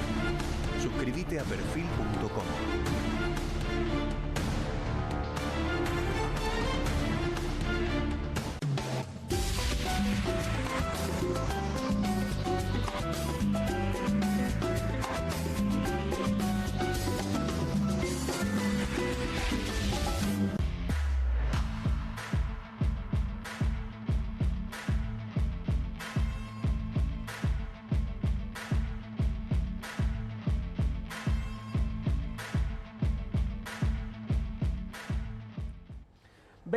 y 43, continuamos con Comunistas, último tramo por esta noche de martes y vamos a hablar un poco de economía. ¿Qué está pasando con el dólar, por ejemplo? El dólar se tomó un respiro y cayó tras la nueva suba de encajes del Banco Central y una seguidilla de 4 jornadas al alza donde ganó 69 pesos y medio en el segmento mayorista. El lunes quedó cerca de alcanzar su récord nominal histórico, 1.374 pesos, en medio del ruido político por las presuntas coimas en el seno del gobierno. La demanda privada de divisas sigue bastante firme en el mercado único libre de cambios, pese a las altas tasas de interés. El ministro de Economía, Luis Caputo, volverá a ofrecer mañana bonos atados a la tasa mayorista de Argentina, TAMAR, con vencimiento a enero del año entrante, al tiempo que incluirá títulos atados al dólar con la intención de secar nuevamente la plaza de pesos en una semana en la que vencen unos 9 billones de pesos. Bueno, economistas, explíquenme un poco esto. ¿Qué está pasando? ¿Cuál de todas las partes? Porque lo que está pasando es que el gobierno está intentando contener cualquier presión sobre el dólar con estas tasas de interés. Esta lógica de Milei de no hay pesos, que sí los hay, y justamente la demostración de que sí los hay es que cada vez que le vence deuda y la quiere renovar, tiene 1 o 2 billones de pesos, billones con B larga de pesos, millones de pesos, que salen y pasan a ser liquidez en el sistema financiero. Y para eliminar eso y que nadie pueda usar esos pesos para ir a comprar dólares, mete cosas como los encajes. Claro. Pensemos esto, digo, hoy el banco, vos le depositas 100 pesos en un plazo fijo, si alguien todavía hace plazos fijos, le depositas 100 pesos y de esos 50 pesos hoy, 53,5 va a tener que hacer en septiembre, ponle 55 para hacerlo fácil, se los tiene que dar al Banco Central y dejarlos guardados. ¿Eso es el corralón, Martín? No, eso no es un corralito, no es un corralón, pero son niveles de encaje, que es una potestad del regulador, de ese Banco Central que Milei quería cerrar, ¿no? Y ahora usa. Es la potestad de regulación monetaria, que es un número, pero es un número que no veíamos desde que salíamos de la hiperinflación, desde los primeros años de los 90 que se había regulado a un nivel más razonable. Esto piensen que significa que los bancos tienen que tomar 100 pesos y hacer negocios con 45. Entonces, por eso tenés las tasas tan altas de interés, porque está todo muy, muy descompaginado. Pero el único punto de esto es contener al dólar y con eso intentar que la inflación, que subió de 1,5, 1,6, 1,9 y ahora en agosto estamos un poquito arriba de 2 seguramente, se mantenga en esos niveles y no suba más. Bien, ¿cuál es la contracara de esto? La contracara es una exacerbación del problema productivo, laboral, productivo en general, vamos a decir, que ya viene teniendo Milei, que es un gobierno que no tiene política productiva, y en este caso está demostrando una política claramente antiproductiva. Esta tasa de interés a una empresa que financia su día a día con adelanto de cuenta corriente, por ejemplo, o descontando un cheque, la mata. Entonces, hoy tenés empresas que deciden, y esto me consta porque yo lo laburo directamente, que deciden, bueno, no tengo la guita para comprar ese insumo, prefiero producir menos este mes, porque pedir prestado, como hago todos los meses en general, para comprar ese insumo, este mes es carísimo. Claro. No, lo que pone de manifiesto esto de que en este contexto que yo llamaría de virtual estatización de la banca, es decir, el gobierno libertario ha establecido un régimen recontraestatista sobre el movimiento de los depósitos. Inclusive hay una norma que obliga a que esa inmovilización de depósitos sea informada diariamente, ¿no es cierto? Es decir, esto es interesante, ¿no? Un gobierno libertario adoptando, ¿no es cierto?, un régimen de este tipo, súper regimentado para evitar una corrida. Que bajo esas condiciones el dólar haya subido como subió, es como la olla a presión a la cual, sin embargo, le chorrea agua, ¿no es cierto?, y vapor por los costados, preanunciando un estallido. Estamos asistiendo al final de esta experiencia económica. Esto es lo que se pone de manifiesto y naturalmente luego a un colapso más general que se manifiesta, ¿no es cierto?, en este derrumbe industrial, con suspensiones, ¿no es cierto?, y despidos. De todos modos, el problema de las suspensiones en la industria, de los conflictos, ¿no es cierto?, que se están dando, pone de manifiesto otra cuestión, que los empresarios industriales explotan la crisis para golpear a los trabajadores.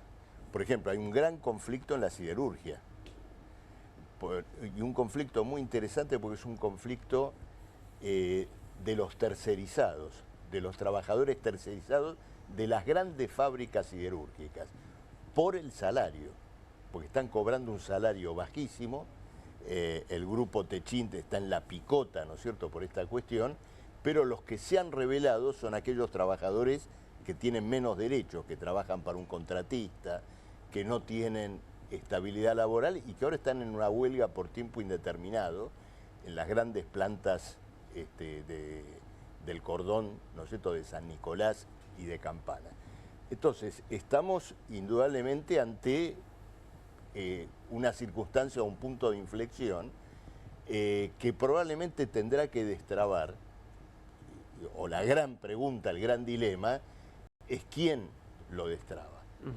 En manos de los que han apoyado a Milei en todo este tiempo, esto va a derivar en un relevo económico y eventualmente político que van a terminar pagando nuevamente los que viven de su trabajo.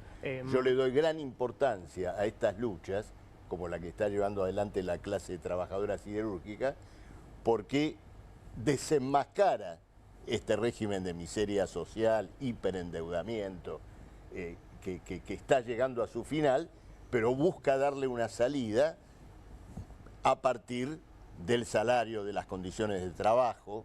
Bueno, las cuestiones que en política obrera hemos colocado con fuerza, ¿no es cierto?, en todo este periodo. Quisiera que pasemos al último tema porque nos quedan poquitos minutos de programa, 4 minutos más o menos, para hablar de qué pasa con el agro. El agro regula la inversión. Aunque la baja de retenciones generó alivio, la prudencia domina las decisiones en maquinaria, tecnología y expansión productiva. El índice general todavía se ubica en terreno positivo.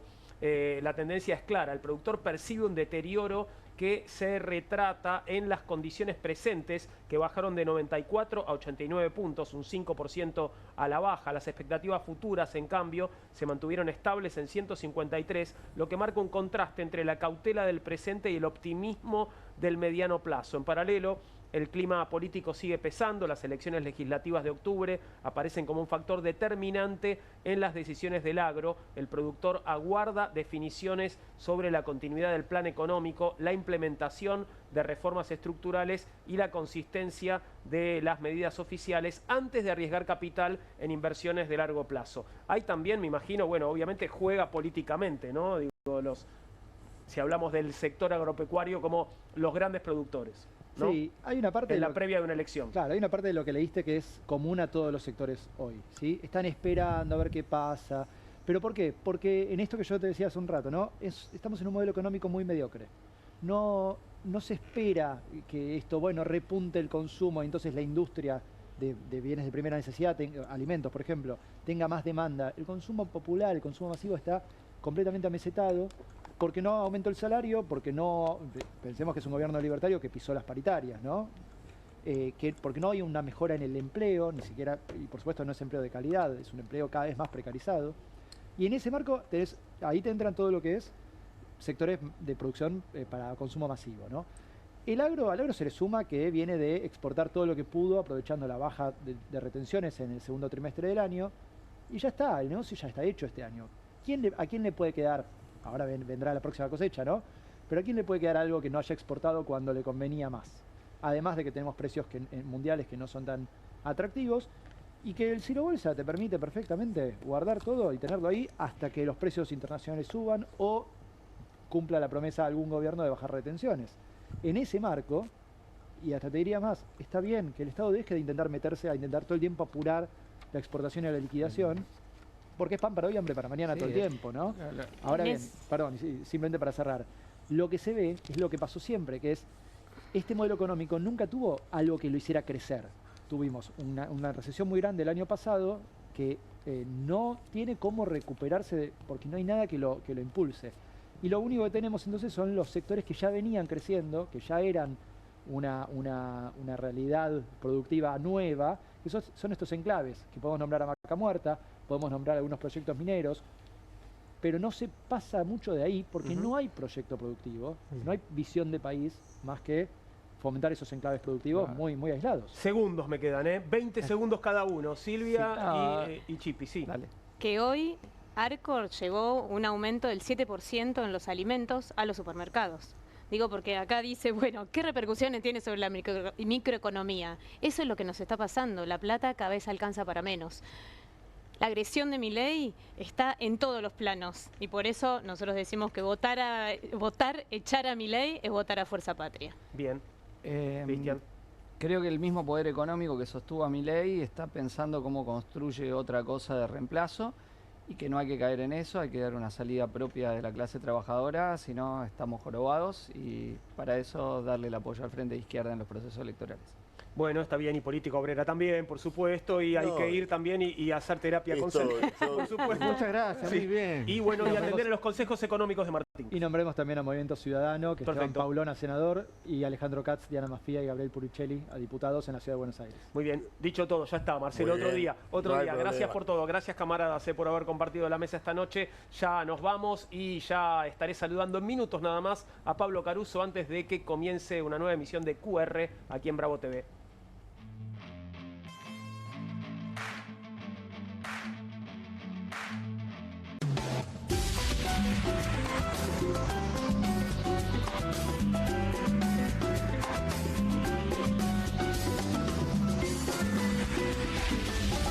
Hello, Q.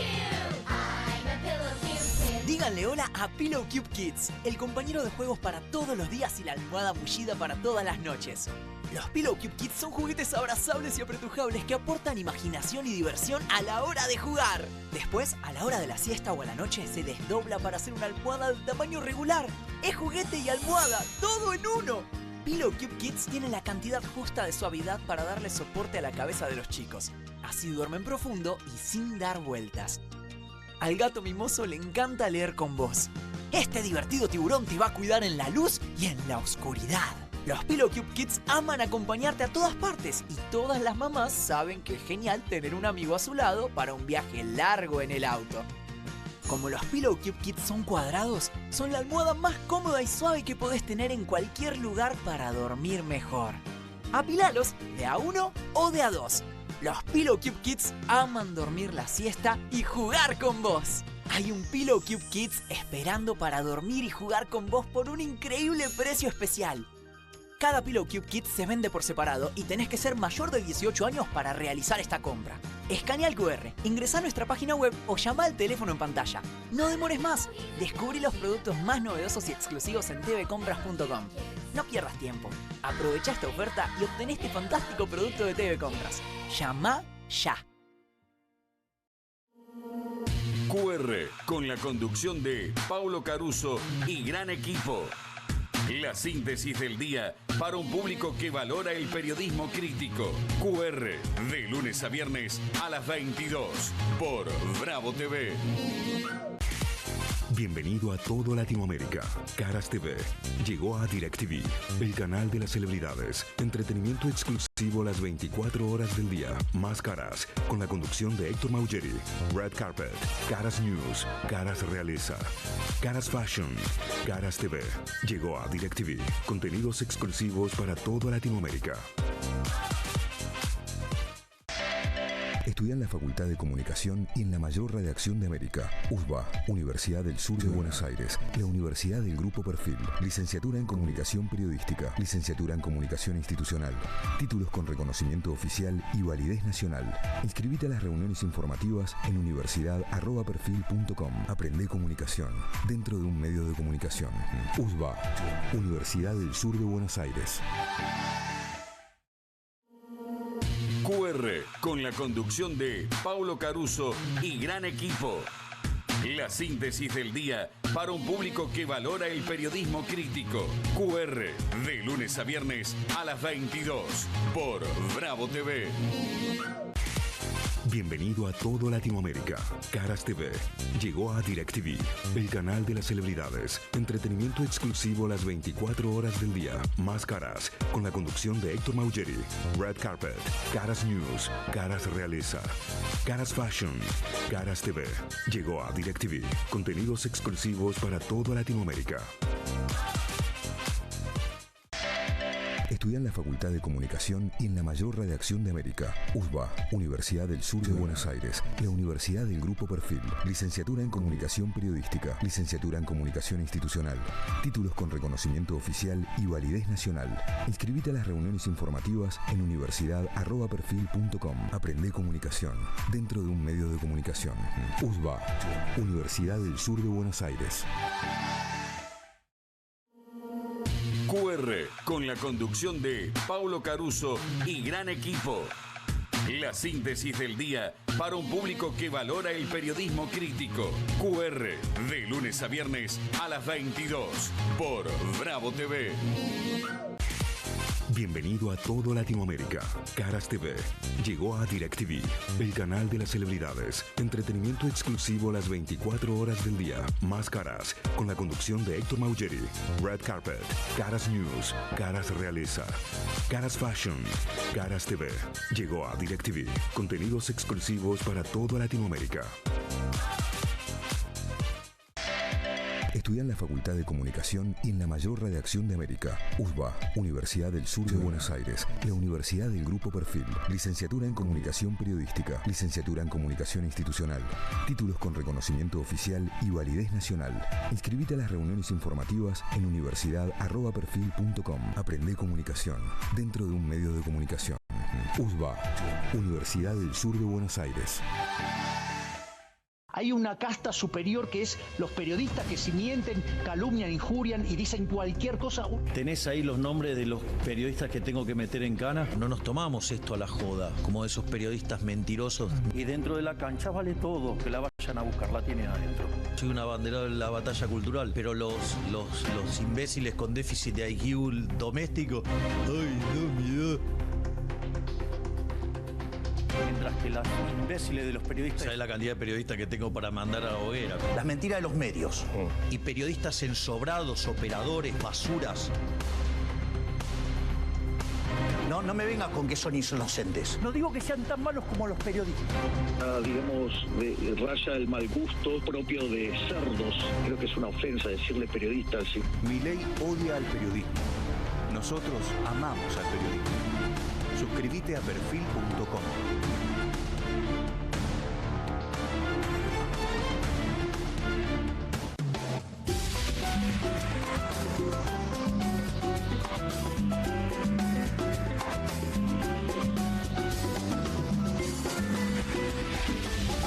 A partir de este momento, comienza el horario de protección al menor.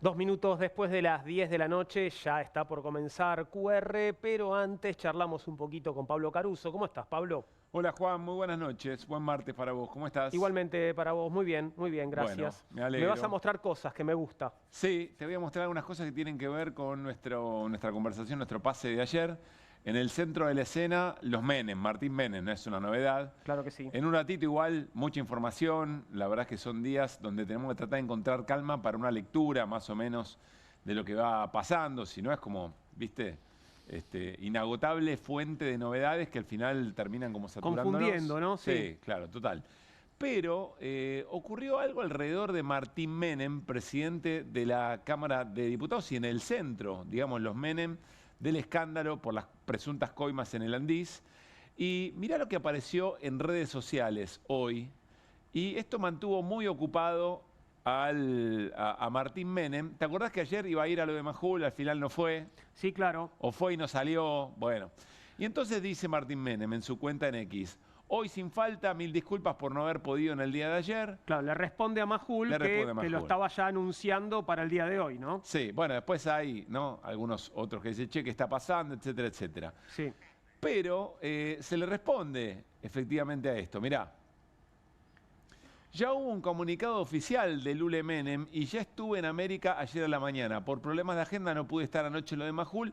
Hoy sí voy a estar a partir de las 11 de la noche. Pará. Saludos. Pará, Pablo. Sí. No, pero no es la cuenta de Martín Menem. Fíjate arriba, dice Praetor del León. Claro, no es, pero le responde a eso que estábamos viendo en el hilo. Es decir, dice, sí, ¿qué carajo está pasando? Y quien le responde es esta cuenta. Y responde en primera persona. Dice, ya estuve en América ayer por la mañana. El que estuvo ayer por la mañana en América fue Martín Menem. Claro. Y el que dice, no pude estar anoche en lo de Majul, ese fue Martín Menem, pero Martín Menem es Praetor del León, entonces. Y bueno, alguna confusión hubo en algún punto, ¿no? Se equivocó de cuenta para responder, en vez de responder desde la cuenta oficial, respondió desde su cuenta paralela. ¿Cómo sería eso? Mientras, mirá, la cuenta estuvo muy activa en estos días, ¿no? Sí. Pregunta abierta para las nenas del cielo, dice Praetor del León. Sí. Las nenas del cielo uno supone que es un eufemismo por la fuerza del cielo. Sí, claro. Gordo, Dani, compañía, Santiago Caputo. ¿Por qué en vez de lagrimear renuncias no salen a respaldar? ¿Le tienen miedo al de la cirugía? ¿Quién es el de la cirugía? Ahí ya me perdí. Bueno, más abajo, si querés, mirá, dice, pregunta abierta otra vez a las nenas del cielo. O sea, le gusta la referencia, ¿no? Sí. ¿Van a seguir las órdenes del infame mejorado con cirugía o van a bancar el proyecto? Ah, al coqueto, al Caputo más coqueto. Yo entiendo entonces que si siguen órdenes la fuerza del cielo, se refiere a Santiago Caputo, supongo. Claro. Pero miren qué más. Esto también aparece en Praetor del León. Claro, ahora volvemos a la supuesta confusión, pero solo para identificar la cuenta. Martín Menem entrenando para hacer pelota al diputado cucardo Germán Martínez. Sí. Y lo muestra a Martín Menem hace un tiempo ya esto, entrenando, bueno, preparándose como, ¿no? Sí. Sí, no se ve la parte de abajo, pero se puso algo como que le cuelga de ahí, ¿viste? Sí. Mirá. Una pesa. Así los tenemos nosotros. Sí, menos mal, tal cual. El ancla sos vos, Martín, ¿no? Eso. O algo por el estilo. Muy bien.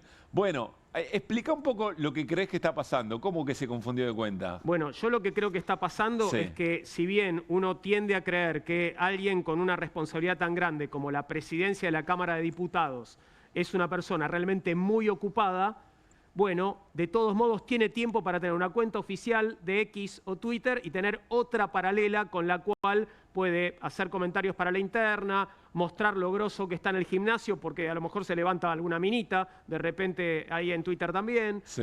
Bueno, gente que está mucho más al pedo de lo que creemos. Creo que de eso se trata, Pablo. También puede tener un community manager, alguien que le maneje las cuentas y que eventualmente le erró de cuenta. Lo que pasa es que si el labura de eso, el community manager no se puede equivocar, digamos. Si te equivocás y... Bueno, no sé. Probablemente ya no tenga trabajo, si este es el caso. Claro, yo creo que Martín Menem tiene que salir a poner las manos en el fuego por Praetor del León. Sí, claro. Bueno, resulta que finalmente Martín Menem fue a lo de Majul para cumplir con lo que no había podido ayer y en un momento se dio esta conversación, mirá. A ver. ¿Tenés una cuenta Blue, vos, que se llama... Esa es otra estupidez que anduvo circulando. Sí. Ahí está, porque como me apareció una alerta, me dice... hay un señor que se llama Praetor del León, ya hubo un comunicado oficial de Lula y Menem y ya estuve en América ayer por la mañana, por problemas de agenda, no pude estar anoche en lo de Majul, hoy estaré a partir de las 20 horas, calculo, saludo, y después el señor Praetor, o como se diga, creo que viene del latín y tiene que ver con... No, bueno, pero ¿es cierto o no? Luis, tengo una sola cuenta de Twitter, la manejo yo, Martín Menem. Sí. Punto. Hay gente que trabaja en Twitter y hay gente que boludea todo el día en Twitter. Yo trabajo en la Cámara de Diputados y cuando tengo que subir algo lo subo. Hay un montón de operación, contraoperación y estupideces en Twitter que... A ver, como dijo alguna vez Menem, Luis, pregúntame cosas serias. Soy el presidente de la Cámara de Diputados. Con todo respeto. Pero yo te estoy preguntando... Por favor, te lo pido. Hay preguntas que son más serias, menos serias, pero el problema son las respuestas, siempre. Yo te digo lo que aprendí en mis años. Bueno, para estar enojado igual se lo veía bastante risueño, ¿no? Sí. A Martín Menem. Yo no sé si es de él la cuenta, pero claramente es de alguien que forma parte del universo libertario, por esto del Praetor, porque viste que tienen, entre muchas otras estupideces, tienen esta cosa de flashear Imperio Romano. Sí, tal cual. ¿Viste? Claro, todos, así como medio en Claro. comunidad. Entonces, Praetor, ¿viste? Ahora, ¿a quién se referirá cuando dice hay gente que está todo el tiempo boludeando en Twitter? Yo no sé, pero el presidente está bastante en Twitter. Puede ser. No se me había ocurrido, pero tenés razón. Me parece que no pensó lo que estaba diciendo en el momento que lo decía y espero que Javier no estuviera mirando la tele. O quizá le apuntó a la fuerza del cielo y le salió medio mal. Bueno, yo digo, es tan sencillo, ¿no? Ser en redes o lo que fuera, tal cual lo que uno decir, a que andar pretendiendo, tener doble cuenta, ¿no? Es más fácil, la vida es un poco más simple, más lineal. Y esta gente vive complicándose. No es la peor complicación que tiene Martín Menem, pero nos pareció graciosa y para compartir en el pase, eventualmente, Juan. Te digo